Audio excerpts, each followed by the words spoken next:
예, 반갑습니다. 오늘은 마가복음 1장 읽도록 하겠습니다. 마가복음 1장 1절부터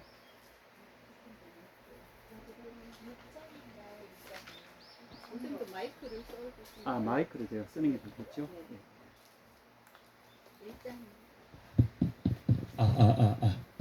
이게 잘 들립니까? 예.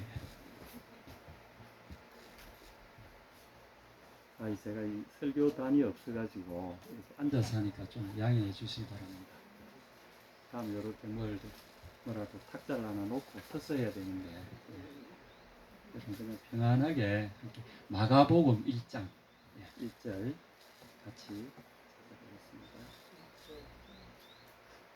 마가복음 1장 1절부터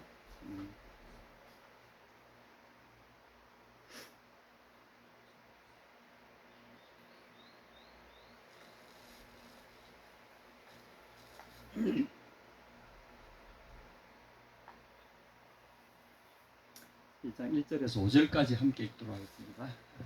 시작. 하나님의 아들 예수 그리스도 복음의 시작이라.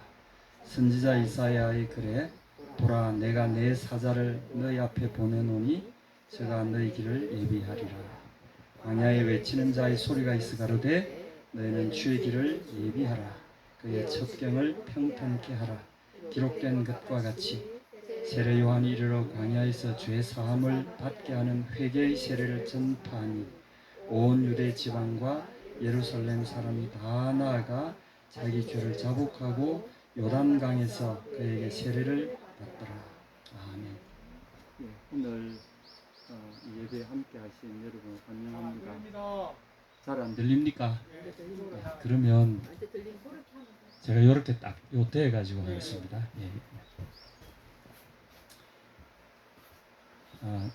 마가복음은 굉장히 독특한 복음서이기도 한데 저희에게 알려지기로는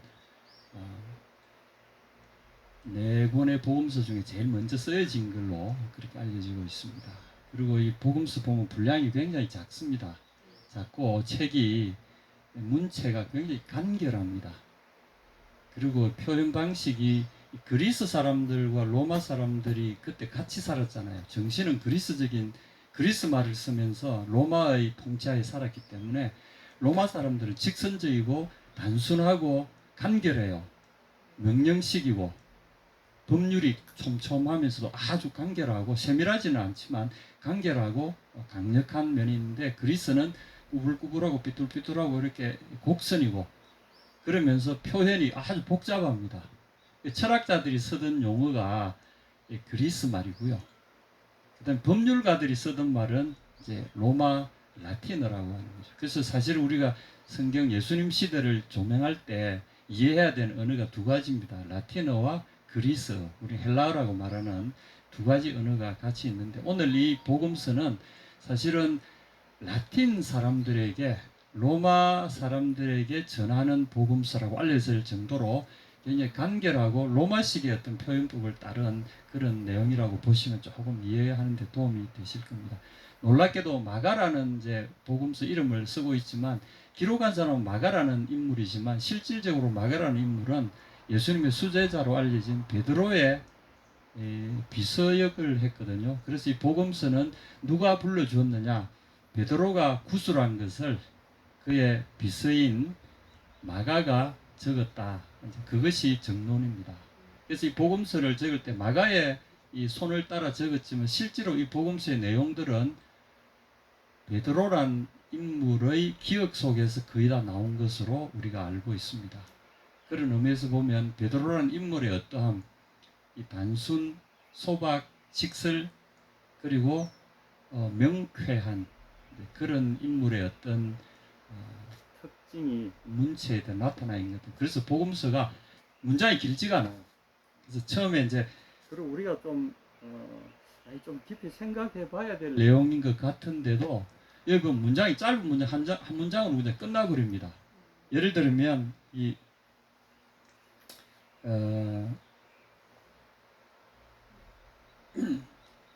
1장 12절에서 13절 사이에 보면 예수님이 광야에서 이 40일간 금식하시고 사단에게 시험 받으시면서 마태복음에 보면 왜 막 그 세 가지 시험이 나오고 막 그러잖아요. 그러니까 몇 페이지에 기록이 되어 있는데 이거는 단 두 문장으로 끝내버렸어요. 성령이 곧 예수를 광야로 몰아내신지라 광야에서 40일을 계셔서 사단에게 시험을 받으시며 들짐승과 함께 계시니 천사들이 수종들더라. 끝입니다. 우리는 예수님이 광야에서 이 시험 받으시면 어떤 일을 하셨을까 굉장히 궁금하잖아요. 마태복음을 읽어보면 어느 정도 해소가 됩니다. 아주 자세하게. 마태복음은 또 이게 이제 유대인들을 대상으로 기록된 것처럼 보여지는데 굉장히 이렇게 자세합니다. 근데 이거는 뭐 그런 거는 너무나 많이 알고 있으니까 이 정도만 알아도 된다는 식으로 그두절미하고 딱딱딱 이렇게 정리만 딱 제목처럼 붙여놓고 지나가 버렸어요. 그래서 오늘 제가 이 성경 구절을 여러분께 함께 묵상하고자 하는 것은 이 간결함 속에 숨겨져 있는 그 대범한 복음의 어떤 강력한 선포를 함께 나누고자 합니다. 그래서 오늘 1장 1절을 보시게 되면 여러분이 성경에서 이런 구절을 잘 보기 어려운데 이건 일종의 책 제목 같은 구절입니다. 우리 성경 번역에는 하나님의 아들 예수 그리스도 복음의 시작이라 이렇게 이제 설명합니다만은 원문에는 그냥 하나님의 아들 예수 그리스도의 복음의 시작 이렇게 되어 있습니다. 이 제목이죠, 제목. 이건 하나의 문장이 아니라 그냥 명사만 쭉 형용사, 명사가 쭉 연결되어 있는 그냥 하나의 문서 제목 같은 그런 내용입니다. 그래서 오늘 이 핵심이 뭔가 복음이라는 말입니다. 복음의 시작 이렇게 번역됐잖아요. 이 시작이란 말은 사실은 철학자들이 그렇게 추구하는 궁극의 그 무엇이라는 말입니다. 여기서 말하는 아르케라고 하는 이 시작이라는 번역된 이 말은 아르케라는 말과 이 복음이란 말이 두 개가 복음의 시작 이렇게 이제 번역이 되면 우리가 이해하는데 굉장히 어려움을 겪습니다. 복음의 시작이 뭐죠? 여러분이 보시기에 일반인들이 한 중고등학생 정도만 또는 대학교 정도의 뭐 이렇게 우리가 이제 교과서를 접해봐도 이런 말은 여러분 들어본 적 있습니까? 복음의 시작. 들어본 적이 없어요. 그러니까 이거는 이 책을 우리가 그냥 이렇게 갑자기 또 이렇게 들여다보면 뭔 소리인지 사실은 몰라요. 근데 이게 책 제목이란 말이에요. 책 제목. 막 우리는 마가복음하고 넘어가지만 마가라는 분이 기록한 이 책의 제목은 진짜 책 제목은 복음의 시작. 이게 책 제목입니다. 근데 이 시작이라고 번역된 이 아르케라고 하는 말은 굉장히 철학자들이 추구하는 궁극적인 그 무엇이라는 의미입니다. 그러니까 이건 시작이라고 번역만 해가 될 게 아니고 근원, 근본 이런 의미를 갖습니다. 그래서 철학자들이 말하는 이 아르케라고 말하는 것은 로고스, 이성 철학적인 용어로는 이 말을 많이 씁니다. 그래서 로고스에 의해서 우리가 로고스라는 이성에 의해서 추구하고 파악해가지고 확인할 수 있는 그래서 이 로고스는 하나의 수단으로 보는데 로고스를 통해서 모든 만물이 근원적으로 존재하게 만드는 그 무엇, 존재의 근원, 그걸 이제 아르케라고 이야기합니다. 그래서 로고스를 통해서 철학자들이 수단은 로고스를 가지고 철학의 본질을 찾아 들어가는데 철학의 수단은 로고스인데 철학의 목적지는 아르케라는 거죠. 우리가 뭐냐? 우리는 무엇이며 우주는 무엇이냐? 우주는 무엇으로부터 생겨났으며 무엇이 우주를 있게 하고 그것이 말하는 궁극적인 의미는 무엇인가? 이 궁극적인 그 무엇을 이야기할 때 아르케라고 이야기합니다. 그래서 오늘 복음의 아르케, 복음의 궁극적인 그 무엇 이것을 지금 오늘 이야기한다고 여러분 이해하시면 조금 도움이 될 겁니다. 그냥 단순히 시작이 아니라 복음의 궁극적인 그 무엇 이게 뭔가 이거죠. 그래서 이 베드로께서 이 언어를 선택한 데는 굉장히 깊은 의미가 있습니다. 그래서 단순히 시작이라는 책의 시작이니까 뭐 시작이라는 것보다도 이제까지 이분이 이 책을 구술하기 전까지는 그 누구도 이 복음에 대한 자세한 이런 내용을 구술한 책이 저술한 책이 없었어요. 이분이 처음입니다. 그런 의미에서 이 복음의 이 내력을 체계적으로 정리한 최초의 어떤 보고서 내지는 기록물이라는 의미로서도 이게 뜻을 가지고, 또 하나는 이 말을 사용한 데는 궁극적인 그 무엇, 그래서 우리가 말하는 복음이라고 말하는 복음의 근원, 복음의 근본적인 어떤 의미, 뭐 이런 것도 여기에 포함되어 있다고 보시면 되겠습니다. 그래서 이제 복음이란 말이 오늘의 사실은 주제입니다. 그래서 여러분들 오셔서 우리가 예수 믿는다고 말하면 이 복음을 받아들인 사람들 이야기하잖아요. 복음 속에 있는 겁니다. 그래서 하도 이제 복음 가스펠 또 헬라말 따라서 유앙겔리온 이렇게 쓰는데, 사실은 그런 단어 하나만 갖고 우리가 이해할 수 있는 건 아니에요. 근데 이제 복음이라고 이야기하는 이 말 자체는 상당히 그 구약의 의미를 갖고 있습니다. 구약에서 말하는 민족을 향한 어떤 놀라운 소식, 놀라운 기쁨의 소식, 그런 의미를 갖습니다. 한 개인에게 미칠 게 아니라 온 세계에 미치는, 우리 존재 세계에 미치는 그런 의미를 갖고, 특별히 이스라엘 민족에 대한 그런 놀라운 그 어떤 소식을 이야기하는데,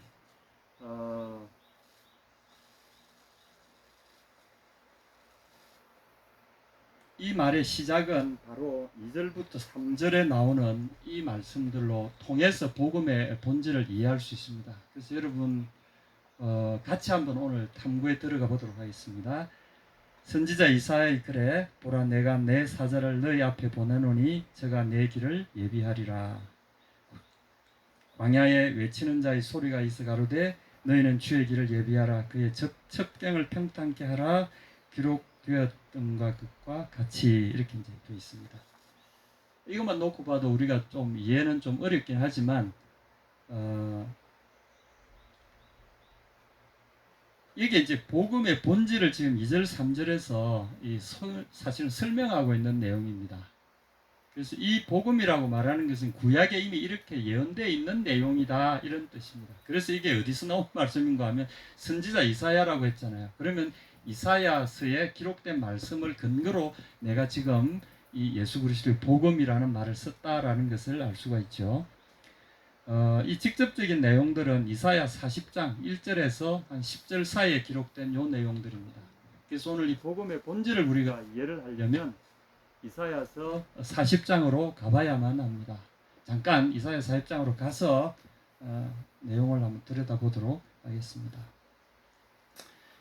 이사야 40장은 이사야서의 이제 40장부터 60장까지 이르는 이사야의 후반절인데 아주 굉장히 놀라운 내용들이 이사야 40장부터 60장 사이에 기록이 되어 있습니다. 그래서 제2의 이사야서라고 불리는 대부분의 우리가 이제 크리스찬들이 좋아하는 구절들이 이 이사야 40장 이후에 나옵니다. 아주 놀라운 기록들이죠. 그래서 오늘 이 내용들을 보게 되면 이사야 40장 1절에 사실 복음의 핵심적인 내용이 여기 다 나옵니다. 같이 한번 보실까요? 너희 하나님이 가라사대 너희는 위로하라 내 백성을 위로하라. 예. 원어에 보면 이래 됐습니다. 나무 암미 위로하라 내 백성을, 이렇게 위로하라. 나무 암미 위로하라 나의 백성을. 그러니까 복음이라는 것은 하나님께서 그 백성들을 향해서 복음의 첫 음성이 그 백성을 위로하시는 음성인 거죠. 위로하라 내 백성을. 왜냐하면 그 백성이 많은 고난 가운데 있어서는 위로받을 때가 왔다는 이야기죠. 그래서 복음의 첫 번째 의미는 우리를 향한 위로입니다. 위로고, 마치 우리 광복절날 여러분 그 일본 왕이 항복 선언을 했잖아요. 그 라디오 방송을 듣고 있던 사람들이 어떻겠습니까? 와 하잖아요. 그 소리가 들리자마자 억눌러 있던 그 심정 가운데 그 새벽에 그 라디오 소리가 들리는 순간에 와,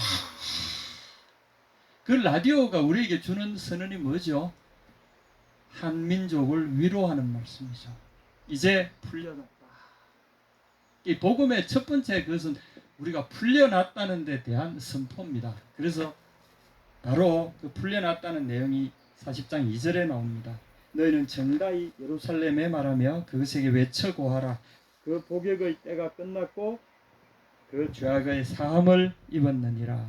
그 모든 죄를 인하여 여호와의 손에서 배나 받았느니라 할지니라. 이 배나 받는다는 말은 사실은 중범죄자를 처벌할 때 이 사람이 예를 들면 돈을 100만 원을 떼먹었다 그러면 200만 원으로 갚게 하고 어떤 다른 사람에게 1만큼의 피해를 입혔다 그러면 이 2배의 그냥 벌을 받게 하는 그런 식입니다. 그래서 이것은 철저한 징벌을 의미하는 거죠. 그래서 이미 벌 충분히 받았다 이런 말씀입니다.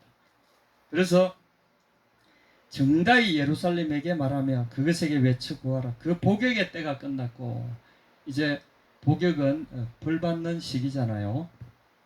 그 죄악의 사함을 입었다. 이제는 벌 받을 만큼 다 받았다는 거죠. 그래서 여기 복역이라고 번역된 이 말은 사실은 전쟁입니다. 전쟁이란 말인데 그들의 전쟁에서 그들의 전쟁이 끝났다는 거죠. 이 말의 의미가 굉장히 깊은데 하여튼 뭐 간략하게 하면 여기 복역이라고 한 말도 나쁜 번역은 아닙니다. 그러나 징벌을 받는 형태가 전쟁 속에 있다라는 그런 의미를 갖습니다. 그러니까 요새는 이제 징벌 받으면 감옥에 들어가서 거기서 주는 그냥 그 생활에 그냥 조용히 있으면 되잖아요. 수동적으로 그냥 가만히 있다가 나오면 되는데 옛날에 이 성경에서 말하는 이 복역은 그게 아니라 전쟁에 내팽겨 쳐지는 징벌을 의미합니다. 그러니까 평화가 없는 거죠. 안전이 없는 거죠. 보호가 없는 거죠. 거기서 칼에 멸망하는 사람 칼에 멸망하고 굶주림에 그리고 사람들에 의해서 사로잡혀 가가지고 종으로 이리 굴리고 저리 굴리고 죽음의 땅에 내몰리고 하는 혹독한 징벌의 기간을 복역, 전쟁의 기간이라고 이야기합니다. 그래서 이것은 사실 하나님 없이 사는 사람들에게 처해지는 하나님이 버려버리신 징벌을 이야기할 때 이것은 전쟁의 복역 이런 의미를 갖고 있는 거죠. 그래서 그동안에 하나님이 이스라엘을 징벌하실 때 어떻게 하셨냐? 말 안 듣는 이스라엘을 전쟁의 수렁에 버려두셨어요. 그래서 이방민족이 와가지고 그들을 점령하고 짓밟고 사로잡고 죽이고 모든 것을 파괴하고 다 빼앗아 갔잖아요. 그런데 그렇게 소망이 없이 다 망가진 그들의 삶 가운데 황폐진 그들 가운데 하나님께서 이제 때가 되었다. 때가 다 되었다. 징벌의 때가 끝났다. 이제 내 백성을 위로하라. 이제 위로의 때가 왔다. 이게 바로 복음이라는 거죠. 그래서 복음은 단순히 우리가 말하는 그냥 쉬운 말이 아니고요. 온 우리의 지배 구조로부터 해서 삶 전체가 이제 평화의 시기와 보호의 시기. 예를 들면 양들의 경우에 목자의 보호가 없으면 어떻게 되나요? 저희 집에 닭을 50마리 이렇게 사가지고 닭을 한번 키워봤어요. 그래가지고 저희 처음에 이제 닭장을 짓고 가두어두고 그랬는데 저희 집사람이 보더니 여보 이건 할 짓이 아니다. 어떻게 우리는 마음껏 뛰어다니면서 동물들은 이렇게 가두어 놓고 키워야 되냐. 저희들은 강아지도 무조건 그냥 뛰어놀게 만들고 이렇게 했어요. 왜냐면 저희들은 좀 외진 곳에 있으니까. 닭도 그렇게 합시다. 여보 이거 그래가지고 안 된다. 그랬더니 여보 그래도 닭이 같이 우리가 인간답게 살아야지. 닭도 닭답게 살아야지. 우리도 인생이 있는데 닭도 개생이 있지 않소. 그래서 우리가 건강하게 살도록 한번 해봅시다. 그래 줬어. 그래 열어줬어요.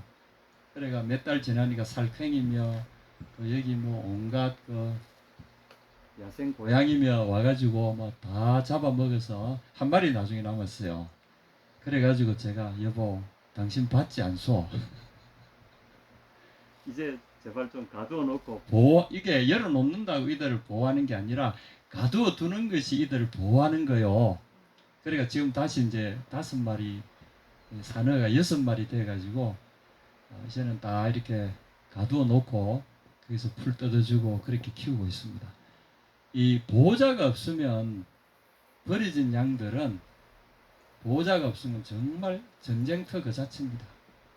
그래서 한 번씩 들어가 보면은 문이 열린 상태에서는 자기들이 피해 들어가는 거는 바깥에 있다가 막 고양이가 오면은 자기들이 그 안으로 피해 도망 들어갑니다. 자기가 피난처는 고기밖에 없으니까 닭장 안에. 그래서 제가 우다다닥 하고 나서 가끔 가보면은 닭털만 소복이 빠져 있어요. 물려가고. 근데 이제 하나님 말씀하십니다. 위로하라, 위로하라, 내 백성을 위로하라. 이 복음이 사실은 위로하라는 선포와 함께 너희의 전쟁의 시기가 끝나 버려져서 전쟁에 그대로 버려져 있는 그 보호자가 없는 시기가 끝났다. 이게 복음의 첫 번째 일성입니다. 두 번째 보면 외치는 자의 소리여 가로되 너희는 광야에서 여호와의 길을 예비하라. 사막에서 우리 하나님의 대로를 평탄케 하라.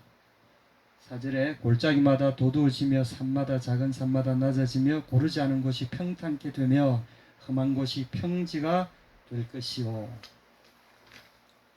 여호와의 영광이 나타나고 모든 육체가 그것을 함께 보리라. 대저 여호와의 입이 말씀하셨느니라. 이 지금 3, 4, 5절이 말씀하는 바는 뭘까요? 이 오늘 본문에 나와 있는 거죠. 3절에 광야에 외치는 자의 소리가 있어 가로되 너희는 주의 길을 예비하라. 그의 첩경을 평탄하라. 이렇게 기록되어 있다는 거죠. 오늘 이사야서에서 이렇게 기록되어 있습니다. 이건 뭘 의미합니까? 광야에 갑자기 길을 만들어라. 첩경을 만들고 낮아진 곳을 돋우고 높아진 곳을 낮추어서 평탄케 해서 길을 만들어라. 이게 뭔 의미일까요? 5절 보십시오. 여호와의 영광이 나타나고 모든 육체가 그것을 함께 보리라. 그 길 위에 여호와의 영광이 나타나고 여호와께서 그 길로 오신다는 거죠. 이게 지금 3절 보십시오. 여호와의 길이라고 이야기하잖아요. 사막 너희는 광야에 여호와의 길을 예비하라. 사막에서 우리 하나님의 대로를 평탄케 하라. 그런데 사실은 광야며 사막에 무슨 길이 있어요? 사람이 안 사는데 무슨 길이 있겠습니까? 길이 없잖아요. 길이 없는데 길을 만들라는 거죠. 그래서 이제 5절에 보시게 되면 4절에 골짜기마다 도두어지고 골짜기 길이 없잖아요. 푹 빠져가지고 그러니까 도두어서 길을 만들라는 거죠. 그리고 작은 산마다 낮아지고 산에 길이 없는데 산을 깎아서 길을 만들어라는 거죠. 이건 뭘 의미하는 거냐면 사막과 광야, 골짜기 이거 뭘 말하는 거죠? 황폐되어진 우리 영혼들을 막 가리키는 겁니다. 우리 마음을 이야기하는 거죠. 이곳에 길을 내라는 의미는 뭘까요? 소통의 창구를 내겠다는 거죠. 그리고 그 소통의 창구를 통해서 누가 오시는 창구입니까? 3절 보십시오. 이 길 이름이 뭐죠? 여호와의 길, 우리 하나님의 대로.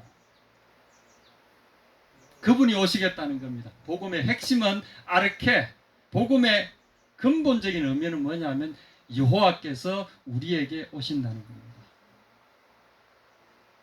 바로 예수 그리스도의 복음의 핵심은 뭔가 하면 하나님 그분이 우리에게로 오시겠다는 겁니다. 그래서 복음의 핵심은 하나님이 우리에게 오시는 것. 그래서 이제까지 버려진 삶이 끝이 나고 버려지지 않은 보호되어지는 새로운 통치 체계가 온다는 거죠. 전쟁은 힘센 사람이 지배하는 세계 속에 우리가 버려진 삶이고 그것을 하나님은 우리에게 징벌이라고 이야기하셨는데 이제 위로하라 위로하라 내 백성을 위로하라 이렇게 말씀하신 데는 누가 위로하신다는 거죠? 그 복역의 때 버림받은 때가 끝났다는 것은 그 전쟁을 평정하고 평화는 전쟁에 이긴 자에게 주어지는 전리품이 평화잖아요. 평화는 화평한다는 말은 서로 연합한다는 말이고 한 통치 세력에 의해서 평정되어진 평화의 세계를 이야기합니다. 평화는 반드시 힘이 뒷받침돼야 되고요. 그 힘에 의해서 평정된 상태를 평화라고 이야기하지 않습니까? 그런데 한 분이 우리에게 오셔서 이 평화의 세계를 우리에게 주시겠다는 거죠. 그래서 이제 9절로 가보면 이래 되어 있습니다. 아름다운 소식을 시온에 전하는 자여 너는 높은 산에 오르라. 아름다운 소식을 예루살렘에 전하는 자여 너는 힘써 소리를 높이라. 두려워 말고 소리를 높여 유다의 성읍들에게 이르기를 너희 하나님을 보라 하라. 너희 하나님을 보라 하라.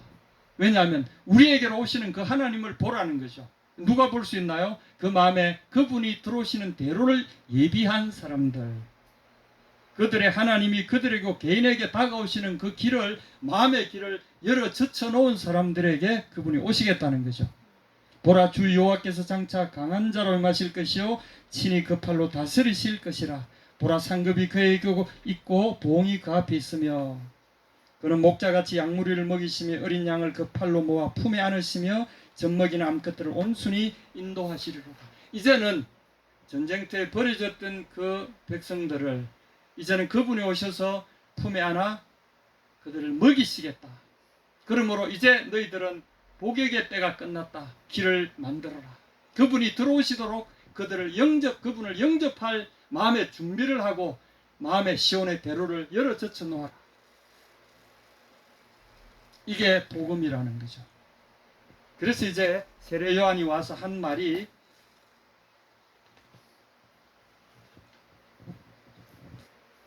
때가 찼고 하나님의 나라가 가까웠으니 회개하고 복음을 믿어라. 세례 요한이 마태복음 보면 첫 번째 일성이 그렇게 되어 있습니다. 근데 예수님이 드디어 오셔서 우리에게 그 말씀하셨습니다. 1장 15절에 보시면 14절부터 요한이 잡힌 후 예수께서 갈릴리에 오셔서 하나님의 복음을 전파하여 가라사대 때가 찼고 하나님의 나라가 가까웠으니 회개하고 복음을 믿어라 하시더라. 여기서 이제 오늘 말씀의 결론이 지어집니다. 복음의 핵심은 뭐죠? 하나님이 그 백성에게 오신다는 선포입니다. 그리고 그 목자이신 하나님이 오셔서 어떻게 하신다고요? 이제 그들을 먹이시고 전쟁으로부터 지키시겠다는 게 복음의 핵심인 거죠. 여러분, 이제 우리가 치르던 전쟁을 가만히 생각해 보면 하나님 없이 내 혼자 살던 삶의 전쟁이라는 것은 형태가 다르지만 무수한 전쟁 속에서 우리가 살아왔습니다. 사실은 첫째는 몸이 아프신 분들은 육체의 전쟁 속에 있잖아요. 질병이라는 그 거대한 적군이 우리 몸을 핥히고 있잖아요. 그건 우리가 어떻게 스스로 낫게 할 수도 없잖아요. 눌려 있잖아요. 전쟁에 의해서 그냥 짓눌리는 그런 상황입니다. 또 하나는 재정적인 어려움에 처해 보신 분 계십니까? 눌리면 말도 할 수 없어요. 저희들이 아프리카에서 겪으면서 재정은 다 떨어지고 쓸 일은 많은데 이제 막 집세도 못 내가지고 몇 달 밀려 있고 하던 사업은 망해가지고 방법은 없고 어디 후원할 데도 없고 부탁할 데도 없고 누가 저희들의 사정을 알아주겠습니까? 그 눌리는 심정은 겪어보지 못하면 모릅니다. 그 외에도 자녀와의 관계, 가족과의 관계, 이웃과의 관계, 이 삶의 여러 영역에 있어서 우리가 사실은 목자가 없을 때 전쟁 가운데 있어 왔잖아요. 신음소리밖에 할 수 없는 거죠. 누가 이 아픔을 알아줄 사람도 없어요. 그런데 주님 말씀하시면 때가 찼고 하나님 나라가 가까웠다. 하나님 나라라고 하는 것은 아까 지금 시온의 대로에 누가 온다고 그러셨어요? 시온의 대로에 누가 오신다고 그랬어요? 너희 하나님을 보라 그러셨잖아요. 이사야서. 하나님이 그분이 오신다는 거죠. 그래서 그분이 오시니까 그분의 대로, 여호와의 대로인 거죠. 그런데 그분이 오셔서 어디로 내 마음에 오시게 되면 내 속에는 누구의 왕국이 되는 겁니까? 내 영혼은 하나님의 영토가 되는 거죠. 그분이 다스리시는 영토가 되는 거잖아요. 그때부터 이 내 속의 삶은 하나님의 나라가 형성이 되는 거죠. 그래서 우리가 성경적으로 말하는 하나님의 나라는 우리가 흔히 말하는 죽고 나서 천당 가는 그 천당 존재합니다, 여러분. 그 존재합니다. 그리고 죽음이라든가 이 예수님이 다시 오는 그 나라 존재해요. 그러나 때가 있습니다. 첫 번째는 어떻게 해요? 예수님이 내 속에 들어오심으로써 내 속에 이루어지는 내 마음속의 천국이 첫 번째입니다. 이것이 예수님이 이야기하신 천국의 1차적인 개념이고요. 여기서부터 천국은 자라기 시작하는 거죠. 내 삶 속에서. 내 육체는 여전히 세상 속에 갇혀 있는 것처럼 보이지만 놀랍게도 이 속에서 예수님이 함께 계셔 하나님이 함께 계심으로 인해서 이제 전혀 새로운 삶의 형태가 시작이 되는 거죠. 내가 하는 것 같은데 내 혼자 있는 건 내 혼자가 아니에요. 누가 같이 합니까? 그분이 같이 하시니까 이제부터 내 삶은 주체가 달라지는 거죠. 내가 사는 것 같은데 내가 사는 것이 아니라 내 안에 계신 그리스도께서 사시는 것이라. 그분이 살아주시니까 이제는 여러분들 놀라지 마십시오. 제가 그냥 사람으로 보이잖아요. 여러분도 그냥 한 개인으로 보이잖아요. 연약하기 짝이 없잖아요. 여러분 뭐 쌓아놓은 돈이 있습니까? 쌓아놓은 명성이 있습니까? 뭐 아무것도 없잖아요. 그런데 여러분을 아무도 못 건드려요. 희한하게 못 건드리게 딱 사회적인 구조나 이런 것들이 딱 되어 있습니다. 아무도 못 건드려요. 아무도 멸시할 수 없고 아무도 무시할 수 없고 아무도 공격할 수 없고 희한하게 여러분이 딱 보호되게 딱 되어 있어요. 그리고 여러분의 삶 가운데 공급되는 걸 가만히 지켜보십시오. 내가 저축하지도 않았는데 때가 되면 착착착착 때가 되면 딱 되어 있습니다. 그리고 죽을 것 같은 병이 걸렸는데 내 이제 더 못 살 것 같다. 그런데 희한하게 계속 살아갑니다. 분명히 살 수 없는 것 같은데 계속 살아가요. 신비한 일들이 벌어집니다. 왜 그런가요? 그분이 내 속에 계시기 때문에 그렇습니다. 볼지어다 내가 문 밖에 서서 두드리노니 나의 음성을 듣고 문을 열면 내가 그에게로 들어가 그로 더불어 먹고 그는 나로 더불어 먹으리라. 그 순간부터 우리의 삶이 누가 산다고요? 그분이 사시는 거죠. 여러분 이스라엘이라는 이름이 이 굉장한 하나님의 그 복음의 핵심 중에 하나가 두 단어입니다. 하나는 야곱이라는 사람이 나중에 이름을 하나님 어떻게 지어주셨나요? 이스라엘로 바뀌었죠. 그죠? 야곱과 이스라엘은 둘 다 히브리 이 문장입니다. 하나의 그냥 명사가 아니라 히브리 문장인데 야곱이라면 야곱이라는 이 단어는 하나의 동사 문장인데 아카브라는 동사입니다. 이 아카브라는 말은 뒤꿈치를 잡다 이런 뜻입니다. 여러분 잘 아시는 대로 얘가 쌍둥이잖아요. 태어나면서 자기 형을 뒤꿈치를 확 잡아 당기고 자기가 먼저 나오려고 그러다가 형이 먼저 고개를 내밀은 바람에 나오지는 못하고 형의 발목을 잡고 이래 하려다가 나중에 이렇게 형을 먼저 쭉 뽑고 보니까 자궁에서 잇따라 나오는데 뒤에 녀석이 형의 다리를 딱 붙잡고 따라 나오고 있어요. 형을 끄집어내가 자기가 먼저 나오려고. 이게 이제 그래서 그때 산모가 이름을 지었어요. 이놈 봐라. 형의 발목을 잡고 있네. 그래서 야콥 이렇게 했습니다. 그래서 발목을 잡은 자. 이 아카브란 말이 그래서 이제 사기꾼, 뒤통수 치는 사람, 뭐 협잡꾼, 야바이꾼 뭐 이런 식의 좀 안 좋은 의미로서 사용되는 이름입니다. 그러니까 이것은 뭔 말인가 하면 그가 발목을 잡을 것이다 이런 의미입니다. 야콥이란 말이. 그러면 이 사람이 평생 사는 주체가 자기잖아요. 평생 전쟁을 하고 사는 거죠. 전쟁을. 평생 자기의 전쟁을 치르고 내 힘으로 사는 거죠. 그래서 나중에 하나님께서 그 야곱이 하나님의 천사와 씨름했을 때 어떤 일이 일어났습니까? 천사가 물어봤어요. 너 이름이 뭐냐? 야곱입니다. 그러니까 천사가 네가 야곱인 줄 나도 안다. 그래서 네 이름이 야곱이다마는 이제부터는 야곱이라고 불리워질 것이 아니라 이스라엘이라고 불리워질 것이다. 그리고 그게 축복이었어. 하나님은. 당신이 나를 축복하지 않으면 보낼 수 없습니다. 했을 때 축복하는 말씀이 너 이름이 뭐냐 물어보시고 너 야곱이지. 그러나 이제부터는 야곱이 아니라 이스라엘이 너 이름이 될 것이다. 그게 그분의 축복이었어요. 그리고 하나님 떠나가셨어요. 이스라엘이란 말은 이것도 역시 동사와 명사가 합쳐진 하나의 짧은 문장입니다. 이스라엘은 사라라고 하는 말은 이긴다 또는 그가 다스린다 이런 의미입니다. 엘은 엘로힘, 엘 하나님을 지칭하는 약자입니다. 엘. 그래서 이스라엘을 보면 뭐 다니엘, 사무엘 이런 말이 많죠, 그죠?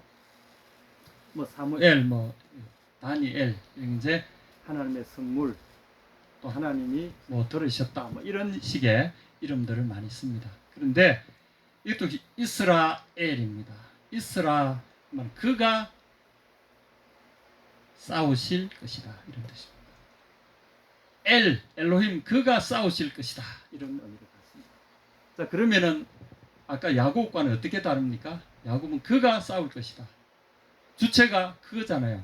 그런데 여기는 싸우는 주체가 누구죠? 하나님이 싸우신다는 거죠. 이게 복음의 핵심입니다. 여러분, 이게 복음입니다. 우리 마음속에 그분이 내 삶을 사시도록 하는 것, 이것이 복음입니다. 그래서 예수님이 복음의 첫 소절에 때가 찼고 이제 너희들의 복역의 때가 끝났다 하는 거죠. 이사야서에 있는 그 말씀을 그대로 옮기신 거예요. 사실은 이제 때가 끝났다. 너희 고통의 때가 끝났다. 버림받은 때가 끝났다. 이제 하나님 나라가 이미 와 있다. 가까이 와 있다가 아니고 이미 와 있다. 이미 가까이 너희 곁에 와 있다는 거죠. 바로 예수 그리스도 그분이 하나님 나라잖아요. 그분이 우리 속에 오시면 우리의 이름이 첫째 바뀌는 거죠.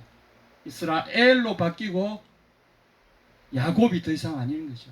야곱처럼 살다가 이스라엘로 바뀌는 순간에 내 속에 하나님의 나라인 거죠.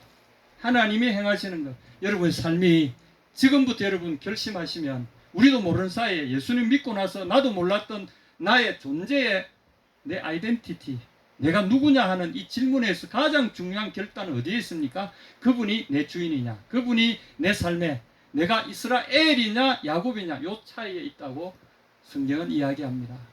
그래서 여러분 질병이 있습니까? 재정적인 문제가 있습니까? 삶의 모든 내가 풀 수 없는 좌절과 아픔과 내가 눌리고 내가 싸워야 되고 내가 고통하고 발부둥 쳐도 해결되지 않던 내 전쟁의 대적들이 무엇입니까? 그러나 내려놓으시게 되면 나는 해결이 안 되지만 하나님 그분에게 내 생의 문제를 내려놓을 때 이제 우리는 기적 속에서 살아가는 사람들이 되는 거죠. 여러분 한번 겪어보십시오. 안 될 것 같지만요. 이제부터 시작이 됩니다. 그 고통의 문제를 하나님 앞에 내려놓을 때 그래서 예수님이 수고하고 무거운 짐진 자들아 바로 그 고통 속에 묶여있는 사람들 전쟁의 복역 속에 계속 벌어져 있는 사람들 다 내게로 오라 내가 너를 쉬게 하리라. 어떻게 해요? 함께 너희 짐을 나의 멍에 위에 올려놔라. 내가 져줄게 이 말씀이잖아요. 그래서 우리가 배운 바 그 멍에라는 것은 예수 그리스도의 마음을 내 마음에 품는 거죠. 예수 그리스도께서 바라보시는 내 삶의 시야를 나의 시야로 받아들이는 거죠. 그래서 병도, 질병도, 가난도, 고통도 내가 이겨내지 못할 모든 삶의 난관도 받아들이기 시작하는 거죠. 그리고 그것을 주님의 손에 올려드리고 그것을 예수님의 시야로 바라보기 시작하는 거죠. 그럴 때 되면요. 내가 대항하는 것이 아니라 그분이 해결해 주시는 거죠.